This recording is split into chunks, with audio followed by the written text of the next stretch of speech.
pessoal, pois é, decidi vir gravar aqui um vídeo, falar das últimas leituras que eu fiz, comentar aqui algumas coisas com vocês, alguns aspectos acerca destes livros, das últimas leituras, e basicamente conversar um bocadinho.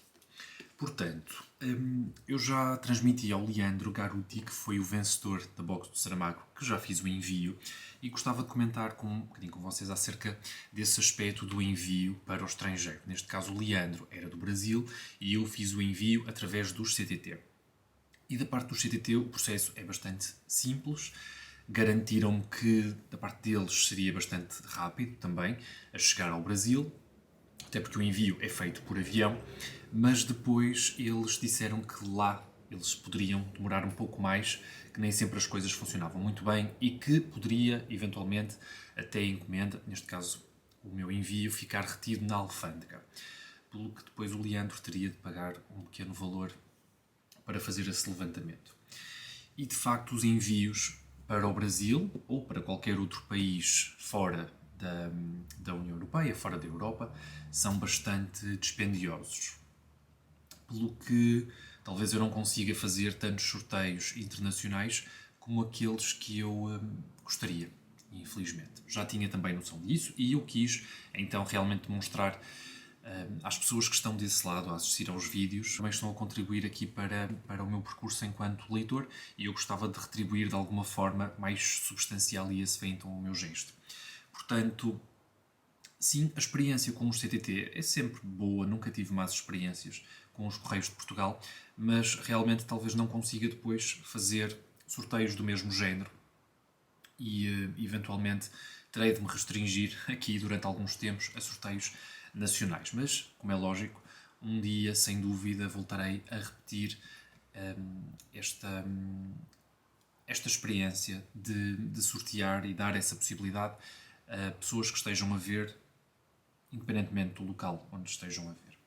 Enfim, só para dizer então que o sorteio, aliás, o envio dos livros, da Box do Saramago, continha 7 livros, se não estou em erro, já foi feito e espero que em breve o Leandro os receba em bom estado, oxalá, e que tudo corra pelo melhor e que também não tenha que pagar nenhum valor na alfândega, é mesmo isso que eu espero. Em relação à Feira do Livro, vocês já viram, eu fiz um vídeo específico para a Feira do Livro, ainda não voltei lá, desde que filmei esse vídeo, e obrigado pelos comentários, às pessoas que deixaram realmente comentários mesmo muito simpáticos.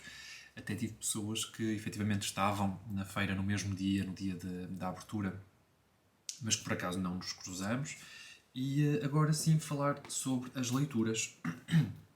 Portanto, eu estava a ler um livro que tinha sido selecionado através do Li Escolhi, que foi o livro Manhã Submersa, do Virgílio Ferreira. E em relação a este livro do Virgílio, portanto é o meu segundo Virgílio Ferreira, eu já tinha lido o Aparição, numa edição da Bertrand, que eu por acaso agora não tenho aqui para vos mostrar, mas é uma edição um bocadinho mais antiga da Bertrand. E com o segundo livro do Virgílio Ferreira lido, eu consigo dizer que eu acho que o Virgílio, pelo menos nestes dois romances, não é? Porque eu acredito que a obra dele vá mudando, aliás, eu acho que ele era um excelente escritor para eu ter lido mais na minha juventude, para eu ter lido, por exemplo, em contexto escolar. Eu acredito que retiraria sempre mais deste romance, por exemplo, do Manhã Submersa ou até do Aparição, que foi o outro que eu li, do que propriamente do Memorial de Convento ou até dos Maias, que mesmo assim são infinitamente mais entusiasmantes para um jovem do que o Memorial de Convento. Este aqui, o Virgílio Ferreira, eu acredito que é um escritor que possa apelar muito aos jovens ou então às pessoas que realmente se estão a iniciar na literatura. Isto não é qualquer demérito ao que eu faço ao Virgílio Ferreira ou dizer que ele é para uma pessoa para um leitor mais incipiente, talvez, ou mais novato. Nada disso. O que eu quero dizer é que realmente, em termos de comunicação da mensagem, ele acaba por ser mais inteligível. Isto porquê? Ele tem uma linguagem belíssima, ele escreve de uma forma encantadora, invejável. Eu gostava de escrever como ele escreve. Se eu algum dia almejasse a ser escritor, eu gostava de ter este género de escrita que parece que lhe sai com uma facilidade única. Lá está, eu penso que é essa a ilusão. A escrita parece tão simples, tão apurada, ou melhor, depurada, que dá a impressão de ser fácil. E eu duvido muito que seja fácil, ou que tenha sido fácil para o Virgílio Ferreira alcançar o estilo que ele aqui alcançou. E de facto, O Manhã Submersa é um livro diferente do Aparição. O Aparição é um livro que vai debater temas um pouco mais existencialistas e só por esse aspecto acaba por ser um livro mais difícil, mais vago, talvez na mensagem, mais derrotista, talvez. Aqui O Manhã Submersa é um retrato da própria infância do Virgílio Ferreira. É um romance muito autobiográfico, portanto ele publicou este romance, deixem-me confirmar, em 1954 e o próprio do romance vai debater a sua estadia, não é? Num seminário no Fundão. Aqui os dados são um pouco alterados. Ele vai dar voz a um personagem com um nome diferente dele, não é? Mas na verdade é o próprio Virgílio e este personagem vai encontrar o Virgílio também e é o Virgílio que o convence, supostamente, a escrever o livro da sua vida, da sua juventude, e o nosso narrador chama-se António dos Santos Lopes. E como todo o romance é na primeira pessoa e é um jovem que está a narrar os acontecimentos, peço desculpa, vai passar uma ambulância.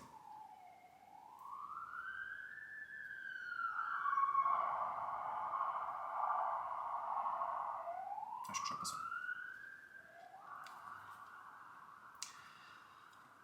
Só por esse aspecto, eu acho que é um livro com o qual um jovem se conseguiria relacionar melhor. E eu adorei conversar aqui com este livro.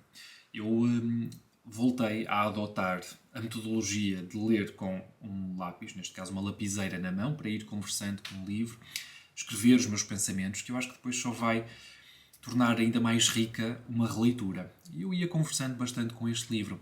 É um livro que não surpreende, nem tem momentos explosivos. Quem terminar o livro depois sabe. E, na verdade, até permite vocês adivinharem determinados acontecimentos do próprio romance. Eu aqui adivinhei algumas coisas que o Virgílio Ferreira depois, efetivamente, colocou no livro. Mas nada disso retira a experiência da leitura, que é maravilhosa. Portanto, nós temos um menino de uma família bastante humilde, mesmo muito pobre, que tem como...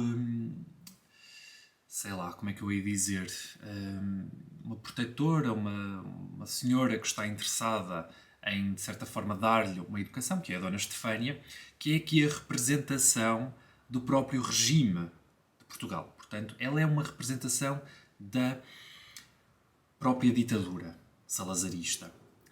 E ela quer enviar esta criança, na altura com os seus 12 anos, para um seminário.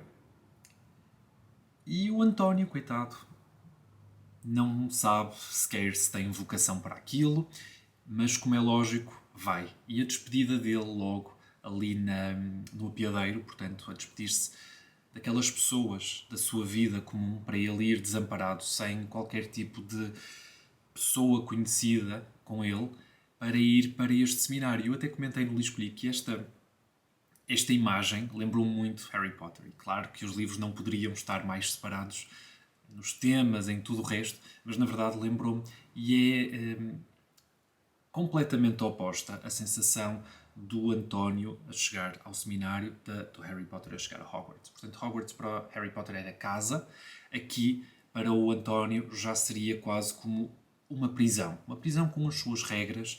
Todos os padres têm formas diferentes de estar. Existe aqui uma espécie de ditadura dentro da ditadura. Portanto, acaba por ser um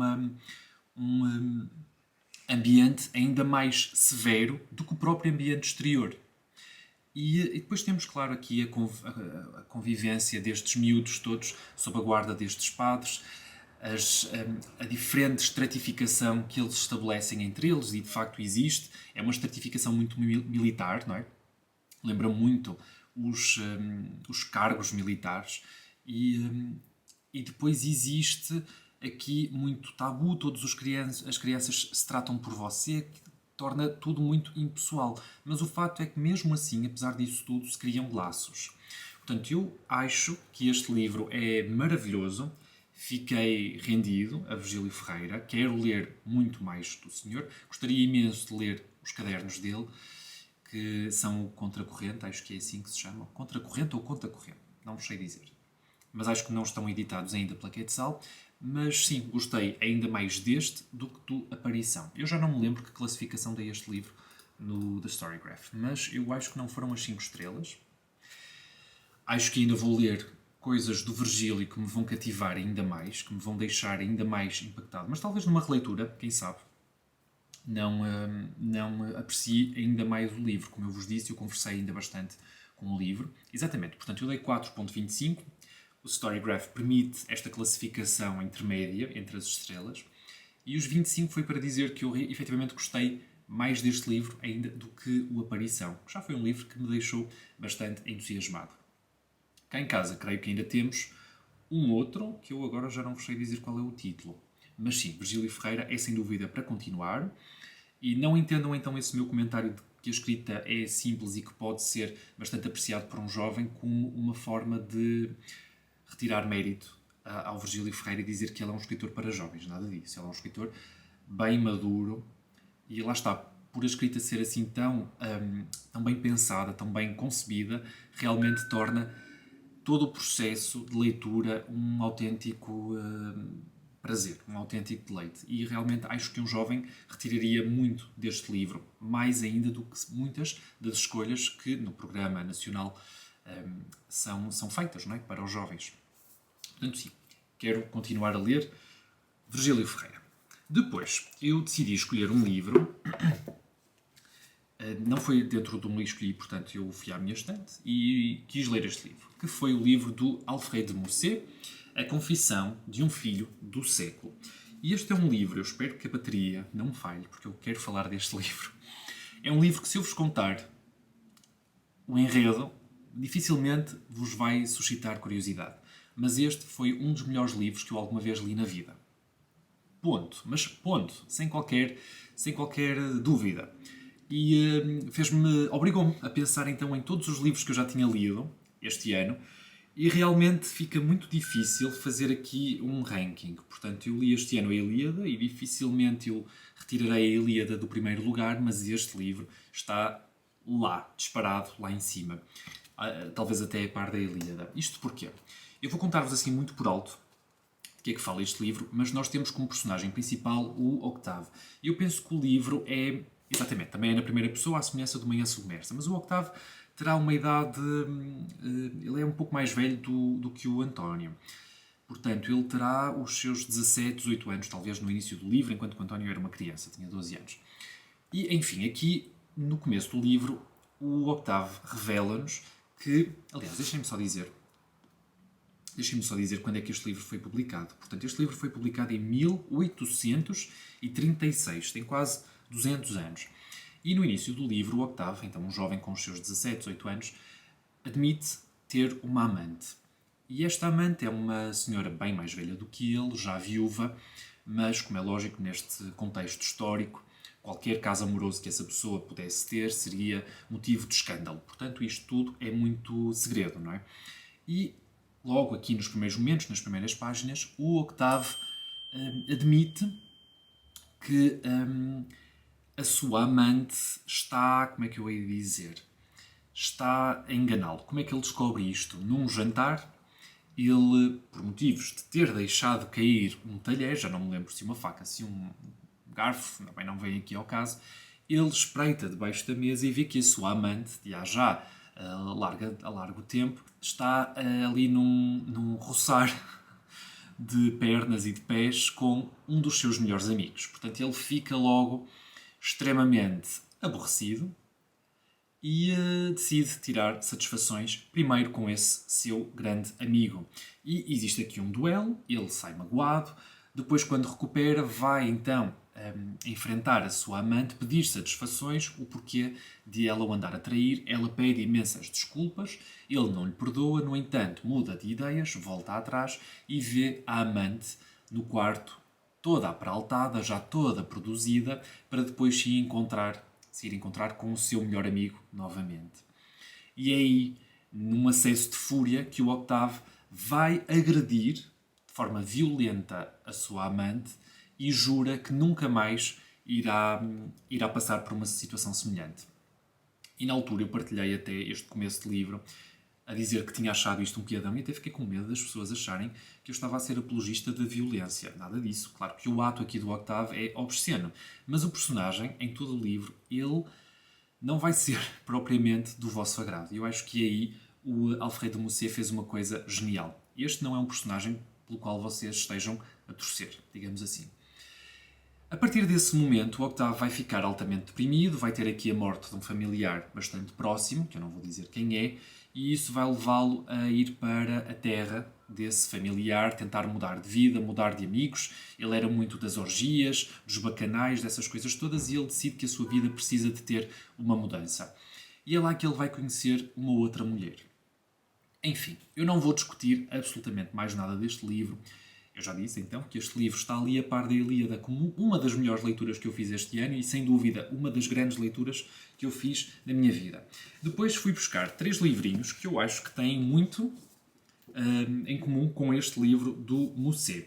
Portanto, eu fui buscar, primeiro, o Mistérios. Porquê? Porque foi aqui neste livro do Knut Hamsun que eu ouvi falar do Alfredo de Musset. Enquanto que o Knut Hamsun andava aqui a dizer mal do Tolstói, neste livro, disse muito bem do Alfredo de Musset.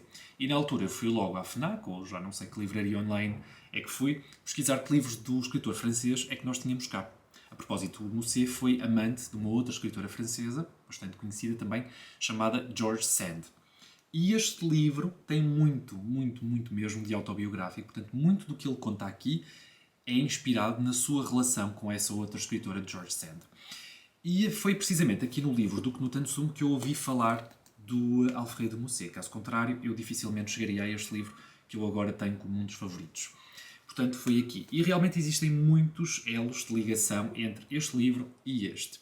Apesar de tudo, os personagens são diferentes. Aqui é o Nagel, que é um personagem muito caricato, muito estranho e que também toma atitudes bastante esquisitas, bizarras, talvez até de uma forma bastante considerada muitas vezes talvez trafulha, enganador, criminoso até. E o Octave, em certos aspectos, também não foge um bocadinho a esse temperamento. Como vocês viram, ele agrediu de forma bastante violenta a primeira amante na nuca. Depois também me lembrou um livro que eu gosto bastante, é um também dos favoritos da vida, que é o Werther, do Goethe. Porquê? Aquele livro do Alfredo de Musset é um exemplo clássico do romantismo. E nós temos como um dos grandes exemplos do romantismo aqui o Werther, do Goethe. Que é, lá está, aquele tipo de personagem em que o amor é a fonte do que é bom, mas também é a fonte do que é mau. E sofre por isso, não é? E é um personagem bastante depressivo e, como é lógico, também, possivelmente, sem querer revelar o final, não terá assim um final muito feliz. Mas a comparação maior que eu devo fazer é, sem dúvida, ao livro do Stendhal, o Armance, que eu li também há não muito tempo. O livro do Stendhal saiu efetivamente mais cedo. Portanto, o Stendhal publicou o Vermelho e o Negro, a Cartucha de Parma, mas este aqui foi o seu primeiro romance, que publicou já de idade avançada, já teria os 40, 50 anos, não estou em erro, em 1827, ou seja, efetivamente saiu uma década antes aqui da Confissão de um Filho do Século. E neste livro temos precisamente o personagem principal é novamente um Octave. Eu não sei se estes livros fazem parte de uma tradição, porque eu lembro-me de quando falei neste livro do Stendhal, eu disse que ele acabava por ser uma versão recontada de um outro romance francês que já teria sido publicado, penso que por uma escritora, mas não me lembro de como é que se chamava esse livro. Eu penso que o Stendhal, efetivamente, mudou o nome do personagem desse outro livro, escolheu o nome Octave, e o Alfredo de Musset escreveu exatamente com o mesmo nome, o seu personagem, Octave. E estas histórias têm tanto em comum. Portanto, como vocês hão de suspeitar, o Octave para sempre irá ser uma pessoa que vai suspeitar das outras. Agora, estava aqui a comentar com vocês e veio-me assim à memória um outro livro que eu podia acrescentar para comparar com este, que é o Dom Casmurro. Eu não vou revelar nada do Dom Casmurro, mas o Dom Casmurro tem lá um mistério muito grande, que os leitores que já o leram sabem com certeza qual é, mas eu não vou dizer absolutamente nada desse livro. Aqui existe algo de muito semelhante. Sim, portanto, eu não vou debater muito, também não é o propósito destes vídeos, eu só quero partilhar aqui comigo, deixar a nota e realmente que fique para registro que esta foi uma das minhas leituras favoritas dos últimos tempos e, como é lógico, não estava à espera. Depois, tive a oportunidade de ler o Dr. Fausto, nesta edição da Dover, que foi uma compra mais ou menos recente. Esta é uma editora que publica livros relativamente baratos, se bem que algumas edições, se não estiverem com desconto, são demasiado caras para aquilo que os livros oferecem, digamos assim. Este aqui foi comprado por €1, portanto não posso queixar. Apesar de tudo, o papel lembra papel jornal, é bastante fraquinho, não tem grandes introduções, portanto, em si, a informação também não é a mais detalhada. Portanto, o Dr. Fausto tem aqui a página do Wikipedia aberta, que é a fonte mais fácil, não é? Para nós obtermos, assim, informações rápidas. Ele foi escrito, provavelmente, entre 1592 e 1593 por um dramaturgo, Christopher Marlowe, que é um contemporâneo de Shakespeare, mas na verdade, enquanto dramaturgo para a Rainha Elizabeth, ou Isabel I, ele antecede Shakespeare nesse lugar. E ele escreveu várias peças famosas, mas nenhuma tão famosa quanto o Dr. Fausto. O Dr. Fausto ele inicia a criação de uma espécie de mito que vai ter uma propagação ao longo dos séculos. Desde logo com Goethe, com Thomas Mann, com até Fernando Pessoa, entre outros escritores que agora não me vêm à memória. Enfim, esta aqui é a obra original que tem alguma base real, portanto existiu alguém chamado Fausto. Pensa-se que terá sido um homem alemão que, como é lógico, se vocês conhecerem o mito, faz um pacto com o diabo para obter poderes sobrenaturais e uma vida prolongada. E é, de facto, aqui o que acontece. Portanto, nesta peça, sem querer revelar muito dos detalhes, Fausto acaba por sucumbir ao chamamento da necromância, dos poderes negros, de uma espécie de bruxaria, e estabelece um pacto com o diabo. Ele faz uma espécie de chamamento do diabo e é aí que ele encontra Mefistófeles, que acaba por ser um servo de Lúcifer. E é com Mefistófeles, que é uma figura que eu até achei bastante enternecedora, porque Mefistófeles avisa Fausto das consequências. Mas o Fausto o que é que pondera? Pondera que é preferível uma eternidade, um pós-vida ou pós-morte, como vocês quiserem, eternamente amaldiçoado, do que ter uma vida sem interesse. Portanto, ele sacrifica a sua vida para ter uma vida, melhor dizendo, ele sacrifica a sua alma para ter uma vida cheia de eventos magníficos. Mesmo que isso signifique ter a eternidade para sempre no inferno. E é isso que ele faz. Portanto, ele faz um pacto de sangue com este Mefistófeles e depois disso... Peço desculpa que eu estou sempre a receber mensagens. E depois disso, o Fausto terá poderes sobrenaturais, consegue chamar figuras do passado, mitológicas até, consegue transformar pessoas, consegue viajar até locais que estariam para outra pessoa completamente inacessíveis. Desde logo ele vai encontrar-se com imperadores, com papas, contudo vai ser aqui uma figura de grande destaque, mas apesar de tudo ele não revela o pacto que fez aos seus pares. Portanto, aqui no seu final de vida, eles ficam bastante surpreendidos por saber que ele tinha efetivamente feito este pacto com o diabo. Portanto, no fundo, acaba por ser uma história que vai recontar o mito de Ícaro. Portanto, quando aquela pessoa voa demasiado perto do Sol, inevitavelmente estará condenada. E é isso que acontece a Fausto. Ele quer obter poderes que estão próximos dos poderes de Deus, dos poderes até do diabo, e inevitavelmente terá a sua alma condenada para sempre ao inferno. E Mefistófeles é uma reflexão disso mesmo. Portanto, nós já temos aí um exemplo do que poderá acontecer a Fausto. Eu acompanhei a leitura desta peça, que é bastante curtinha, com uma atuação. Como é que eu hei de chamar aquilo? Um audiobook? Não é bem um audiobook. Enfim, uma produção da BBC que está disponível no YouTube de graça, em que Algumas cenas estão fora de ordem, mas eu acho que eles até estiveram bem para manter o interesse. Portanto, há aqui alguns períodos em que Fausto está ausente e eles intercalaram esses períodos para ficar um pouco mais coeso, mais até do que o texto original. E fora uma ou outra palavra, estava muito fiel a esta edição da Dover. E essa performance, portanto, essa produção da BBC está qualquer coisa de formidável. Eu achei aquilo um espetáculo. Os atores são espetaculares. E, sinceramente, se todos os audiobooks fossem assim, podem crer que eu apostava mais em audiobooks, porque ver aquilo é ter o cenário completamente à vossa disposição, é sentirem-se no teatro. E eu acho que ler teatro também é importante ter o aspecto dos atores. Portanto, ler teatro também... Quando nós lemos teatro, não estamos a ter a experiência completa. E realmente essa produção ajudou-me a conseguir perceber tudo. As motivações dos personagens, os sentimentos, as emoções, tudo o resto. Portanto, a voz, a forma como se dizem as falas é bastante importante e eu gostei imenso dessa produção da BBC. Como é lógico, vou deixar aqui no link se vocês por acaso quiserem ouvir. Infelizmente, não tenho o texto disponível, portanto, não têm as falas à medida que vão ouvindo a produção. Portanto, terão sempre que acompanhar com algum formato físico ou e-reader, qualquer coisa.